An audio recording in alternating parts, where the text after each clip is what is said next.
Ukraine ने अमेरिकी सैन्य हथियारों की बदौलत रूस को लंबे समय तक खुद पर हावी होने से रोके रखा और रूस पर ताबड़तोड़ जवाबी हमले किए। हालांकि अब जब यूक्रेन को पश्चिमी और नेटो सहयोगियों से मदद नहीं मिल पा रही है, तब मौके का फायदा उठाते हुए रूस ने यूक्रेन पर हमले बढ़ा दिए हैं।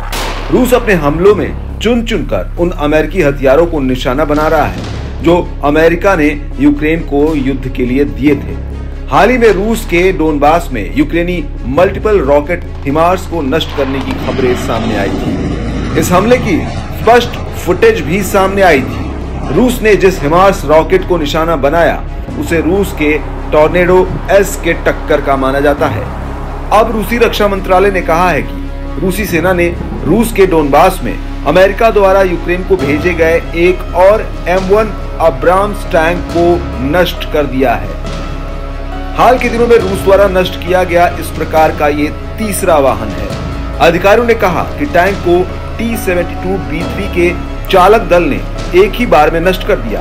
अधिकारियों के मुताबिक यूक्रेन ने 460 सैनिकों के साथ ही एक अन्य टैंक, पैदल सेना से लड़ने वाले 4 वाहन, 2 बख्तरबंद और 5 सामान्य वाहन और एक mobile air defence missile system को भी खो दिया है।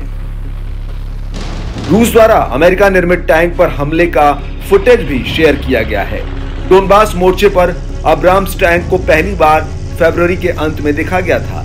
इससे कुछ महीने पहले अमेरिकी अधिकारियों ने अक्टूबर में कहा था कि 2023 की शुरुआत में यूक्रेन को दिए गए सभी 31 टैंक देश में आ गए हैं। अवदीका के पास पहला अब्राम्स टैंक देखे जाने के तुरंत बाद रूसी रक्षा मंत्रालय ने कहा कि उनमें से 2 को 2 अलग अलग मुठभेड़ों में नष्ट कर दिया गया था।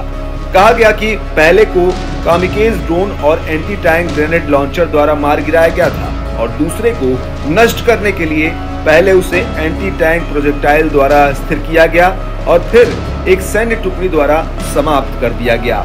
इस बीच रूसी राष्ट्रपति कार्यालय यानी क्रेमलिन के प्रवक्ता दिमित्री पेस्कोव ने बुधवार को आरोप लगाया अमेरिका निर्मित टैंकों के साथ अपनी टेरिटरी में घूमकर रूस के खिलाफ युद्ध छेड़ रहा है।